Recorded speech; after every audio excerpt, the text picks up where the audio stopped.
Yes, I'm Bernie Wagner from Valley City, North Dakota, and originally from Sanborn. When I joined the Guard, we lived at Sanborn, and I've been, I guess you could say that I was born in Barnes County and never left.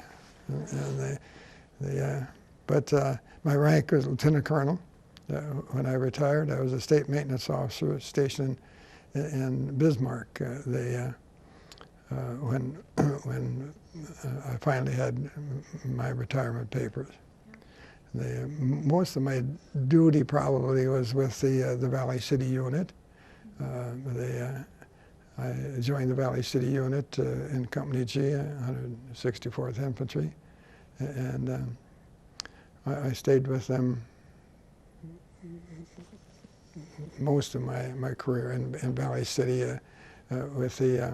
with the Guard unit and with the Valley City unit. And then after World War II, I was stationed kind of a change in command in Fargo for a short while.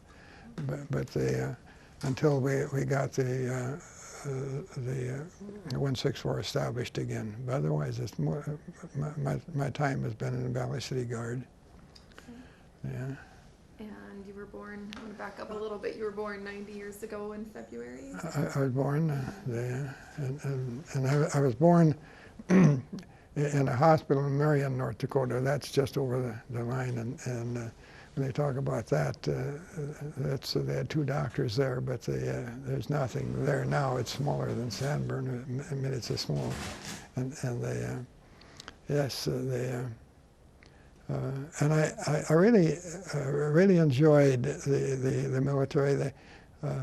Our basketball coach was really, he was a teacher and a coach and played basketball. And he'd get us, the boys down in the gym and march us. He was in the Guard. And he would march us and the discipline. And then he would let us give the commands and march. And so we thought that was pretty nice, and he took us down.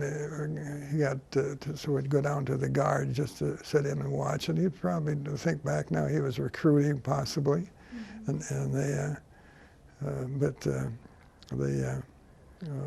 And that helped. I think with him with us marching us and drilling us, and then when I got enlisted, then we had to march, and then they in turn had us they give the commands, and I had that experience. It worked out good. Tell me about how the process went when you decided to join the Guard. Okay, just hold that for a second. So make sure we got the focus.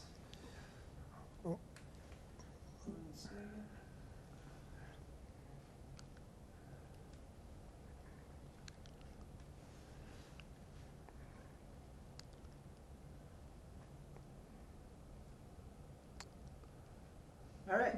Okay. What was your question? Tell me about the day you decided to join the Guard. And how a good friend of mine, and I was in college, I was staying at their house, and he was in the Guard, and he wanted me to join the Guard, and my folks thought I could, and with the Guard pay then was $1 a drill, and it was $16 a quarter for college. That was the tuition it would take care of and he said it was Tuesday night. They drilled every Tuesday night, and not once a month, and I went down with him to look there in the Guard and possibly join, and they had a big recruiting, and so I said, well, I would join, and got down, and I can remember it was Colonel Roundy McDonald. He was the battalion commander, and what are you doing here? He said to me, gruff. I said, I'd like to join the Guard. Are you old enough? Oh, yes. I'm old enough. And when were you born? And I told him, you're not old enough. Get out of here. And he said to Mike, Sergeant Conlon, march him around the block and tell him he's got to be born in 1919. So we walked around the block and by the old armory downtown, and now you get back in and tell him you were born in 1919 and don't say 21. And so I got down the same guy. And, what do you want? He barked at me, and I said, I'd like to join the Guard. When were you born? I said, 1919, sign right here. Yes. So I got in the Guard, and you know, it was really funny because I used that date for the employment at the state hospital. I worked at the state hospital, used that date. But back after in the Korean War, did you go to school in Valley City? Well, they had a teacher, Beyond McConnell. Probably he was the teacher there that went on active duty. But he stayed on active duty, and he came to inspect us when we were going on active duty in the Korean War, and he pulled my file, and he said, you better get this straightened out. He said, you got the wrong age in here. And I said, what'll I do? I said, I thought it wouldn't be a problem. And he said, if you're going to stay and retire, he said, retirement age, he said, you'll probably be in big trouble. So I got a hold of the company clerk, and I asked him if they sent a letter. He made a mistake, he hit the wrong key, and they just changed got my correct age.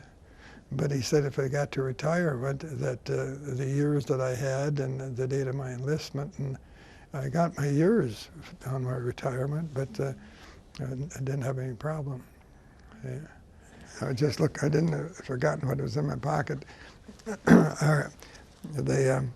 Our battalion had always had a motto. We really promoted the 141. I mean, so we had matches, and then we got the 141st Engineer Battalion, and then we had you carried these and the officers, and we had and if somebody flashed this to you, you had to have this. You had to be carrying one, so everybody carried one.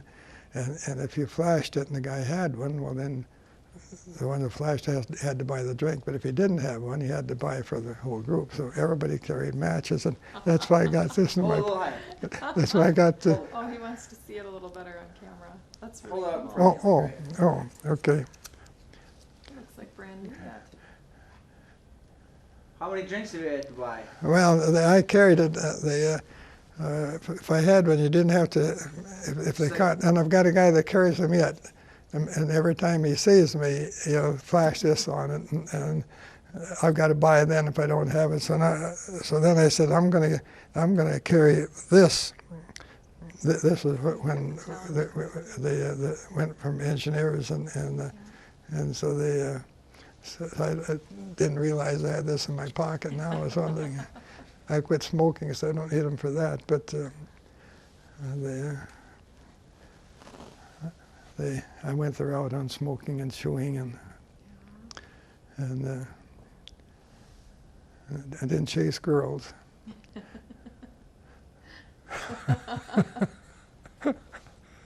Okay,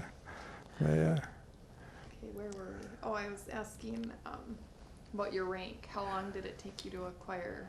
Did you have, what was your platoon sergeant rank, and how long did that take? Well, it was, the ranks were slow back then, and so I got to be a buck sergeant. And it was, we didn't have a platoon leader either in the platoon. The platoon leader was the executive officer, and the TO&E didn't have a lieutenant. So I, with the platoon sergeant, and I worked real closely with the executive officer, and he was, when he went on active duty, he had a boys' camp in Minnesota, and so we were his little troopers, you know, the old soldiers. Here comes Bernie with his little troopers, you know, we'd troop out there, and the lieutenant was a good guy, real athletic, and a boxer, and in good shape, and but then I got the rank when I got on active duty as a staff sergeant, and then I went up to a tech sergeant, and then I was a first sergeant, and I was a platoon leader, with the off and on, and mostly the enlisted man in World War II, and then I got a field commission, and and then I turned that down after a while, but we'd get back to a rest area, and this entitled me to go to the officers club, but I wouldn't, I didn't have a commission, but I had the bars. My platoon leader got killed, and they gave me his bars, and so I would take the officers there in their weapons platoon, and then pick them up, and I could go in, but then I got a field commission, and I was on the Bougainville, and they came and asked if I wanted to go back to the States and go to OCS, and I'd have to resign my commission, and it was kind of, they added in and out, and the papers got lost, and so I said I could have gone back on points, and for I think it was 4 weeks, and I said no, I wouldn't want to go back and be home about 3 days and have to come back. But I was assured I'd have about 6 or 7 months before I'd have to come back, and I'd go back for OCS, and that was a good experience. I wasn't too athletic in combat. You're in good condition for combat, but not for pull-ups and push-ups, and so I had a friend of mine that was in a dog trainer. He had a dogs that he would train. I'd go out in the evening with him, and he'd train the dogs to go through the courses, and I'd follow with him, and so that kept me in shape.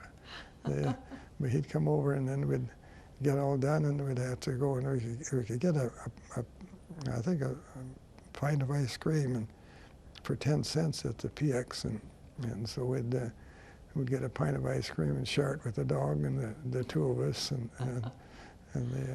but then I got my commission, and it was really kind of a fiasco on it. Then we decided that we'd get married, and over the phone, and down at Fort Benning, Georgia, they had no respect for OCS candidates. If you could go to town and have a paratrooper get into a fight with you and get you washed out, they got rank. That's what we always said anyway.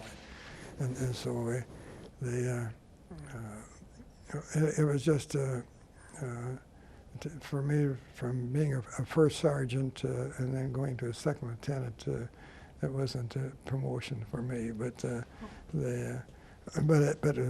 was a good thing, and I had a chance to go back to the States, and so we decided that we'd get married, and Mary had waited long enough, and so I had when I couldn't. We set the date for marriage. I got out of school on the 4th of January, and they shipped me right back overseas. There wasn't any delay en route.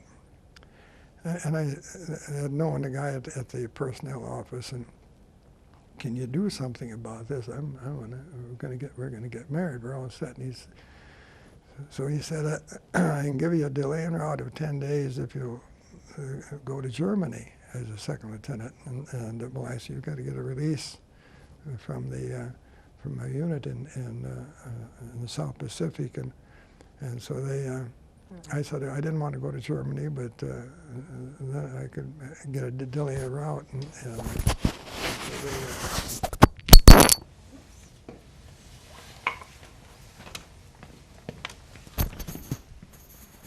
Keep talking with your hands. I do that, and when I got back for that delay en route, we got married, and they called me and said, "How would you like to go to Fort Benning, Georgia? I mean, the Camp Landing, Florida, to teach jungle tactics?" And I said, "You bet." And I'd gone to college and studied to be a teacher at Standard, and so we went for our honeymoon. We got stationed in Camp Landing, Florida, and we got married and shipped out, and traveling then you couldn't. It was awful. We left. I think Mary got in one car and I got in about 3 cars later. I mean, you had to run. What if you can get into a car? That's where you stayed, and so the traveling wasn't too much fun. But we got down to camp, and we were late getting in because of the trains, and so at our hotel they'd cancel our reservations, and so the taxi driver said, "I know a place out in the country that can get you." And I said, completely strange, in Florida, and he said it's a good campsite. And so I got Mary in there, and I went out to camp, and the company commander, he was a crabby old dog, and the second lieutenant, he restricted me. And I said, "I got my wife in a campground," so that doesn't make any difference. But after I talked with him, and I found out when the other lieutenants described it, don't talk to him in the morning until he has a cup of coffee and a cigarette, and then he'll be decent with you. So that was an experience, and then we got moved into town and got an apartment there, and they were really tough back then, and they I came from camp, and Mary, I had to meet her in the grocery store and walk home with her. I didn't have a vehicle, and when I mentioned that, we were married for 5 years before we had a vehicle. But anyway, I met her at the grocery store and walking down the street, and the MPs pulled up and said, I was out of uniform, I was in fatigues, and you couldn't be in fatigues on the street, and they're going to get me in a paddy wagon. And I said, I'm walking her home with the groceries. They said, you got to get in the paddy wagon, and I was the second lieutenant, and the sergeant reached me by the arm. I said, no, don't touch me. Yeah. I said, if you'll drive alongside, I'll get in your paddy wagon and get Mary home, and then I'll go down to the police station. And so I had to report the next day to the out of camp that I had resisted arrest, and I said, it's just lucky he took a hand off. I wasn't about having the MP push me around, but anyway, my temper got better after I got married for a while, but we had good experiences. The military was tough, but they worked us hard, and good condition. We stayed in condition, and it was a good life. We got called back into the Korean War, and our kids were small, but Mary came down then to camp, and living conditions were poor for a family, and the cockroaches are big, and we rented an apartment, and he said he would paint it, and we went home on leave, and he would paint it while we were gone. And when we came back, he had painted everything blue inside. Woodwork, everything blue. And Mary opened the door, and it smelled from paint. She said, I'm going home. I'm going back to the farm. We had our farm back in Sanborn. And so I went to the banker the next day to see if we moved out of there, we wouldn't go back in. And then they had he had a home, a new home, so we rented that. It was the GI and the GI Bill. But then they sent me to school again, and I took all of my money, but I rented it to, I think, 3 kids, 3 couples in the unit lived there while we were at school, and because that was a new home, it was nice.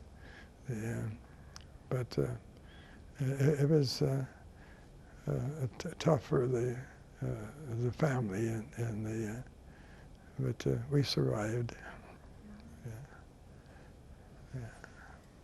Can you, let's see, let's back up. So when you were activated for World War II, what was your rank and position? When I went into Buck Sergeant, and I was platoon sergeant of and then I got to be it changed. I got up to staff sergeant, and then I was when I went back to Fiji, I was a first sergeant.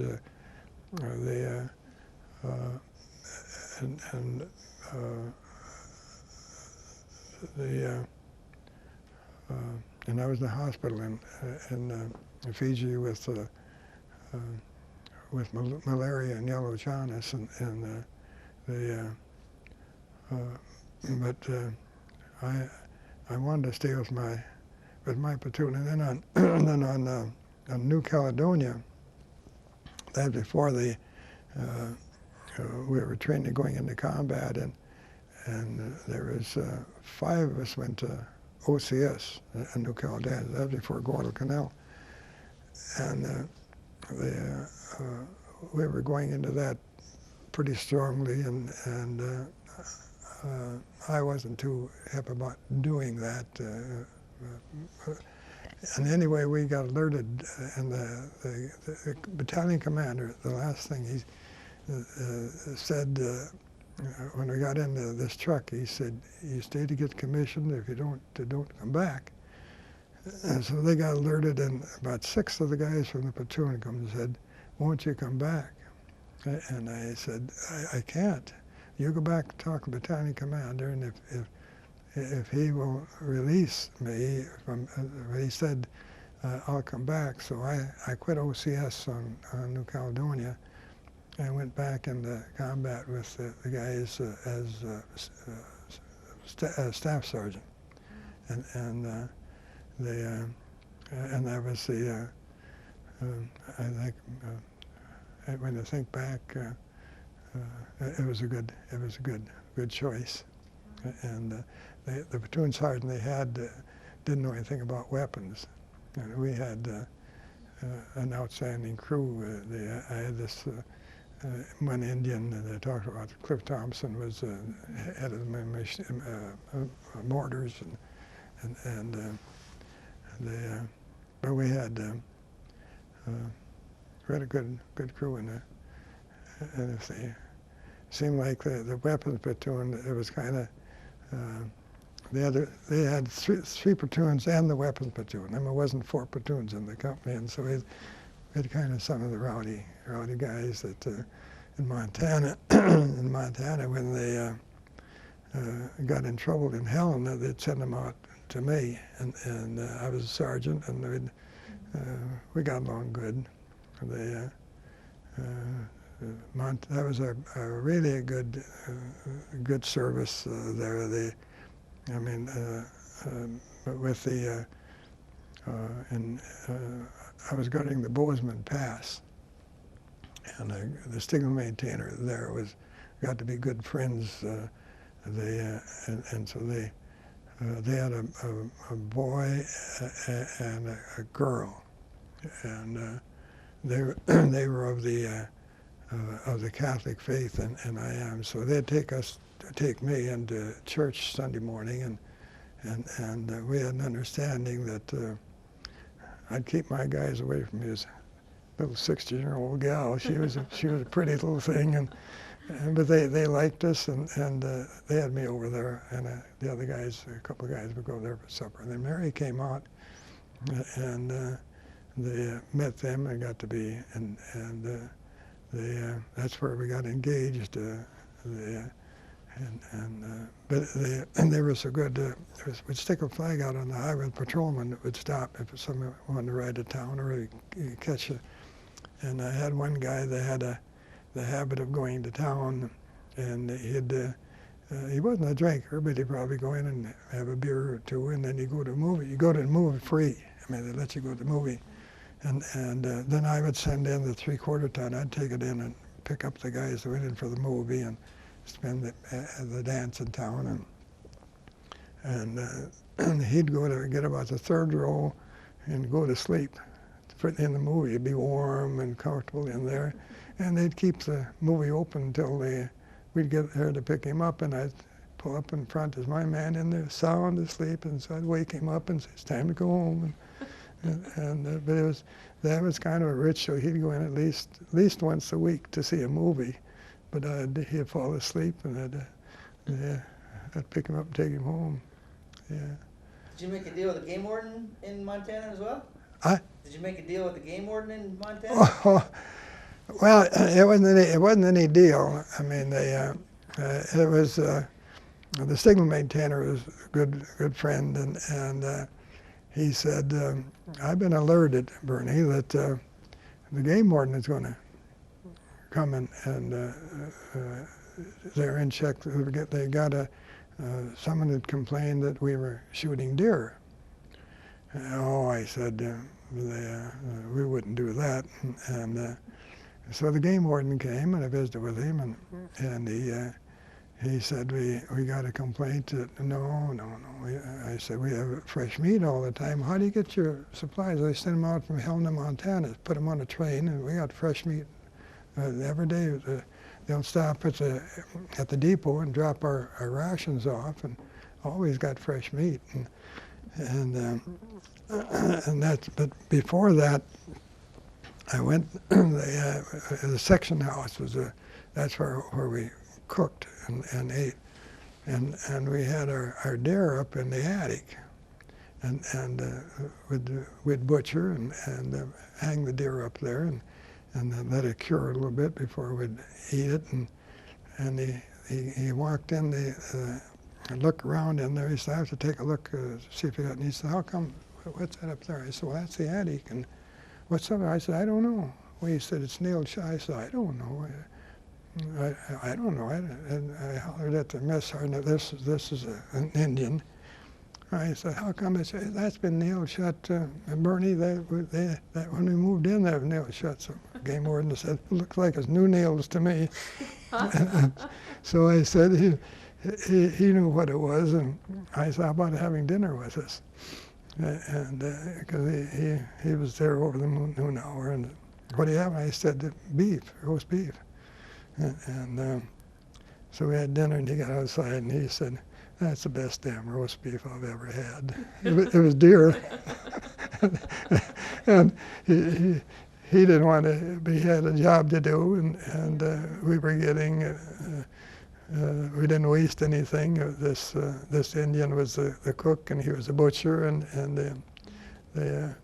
but we had, I didn't have any trouble with guys wanting to come out to have duty out with us. We had a good time. The people were like the signal maintainer was good, and they kept our guys away from his little daughter, but that was good. And they when we went from the initially on the troop train was no heat. You'd get about 3 guys on the floor and cover up with their wool coats, and they would give preference to a cattle convoy than a troop convoy. But we I had when you think back, when we stayed at the Cow Palace in San Francisco, and we always joked about we each had our own stall there. But I had my platoon out guarding the Golden Gate Bridge with rifles against. They were afraid there was going to be the paratroopers come in, and what we were done, cold and miserable. We stayed in the dugouts for the weapons, and it was on a rifle range, you know, and didn't have good communications. But that was, we were guarding the Golden Gate Bridge with M1 rifles, 03s probably, but it was a good experience. When you were first activated, did you go to Louisiana? Yeah, we went to Camp Claiborne, Louisiana, and that was that was not good. No soldiers or dogs allowed in the swimming pool, and they enlisted me into the Guard. We went to town one night, and we were invited to a social, and we could go up there, and we got to the top of the stairs, and we didn't know the guy that was invited us, and it was a bouncer. He bounced us down two flights of stairs. Oh my God. We didn't go back up there, but it was a private dance, but we were invited to it. But they just didn't want to have anything to do with soldiers.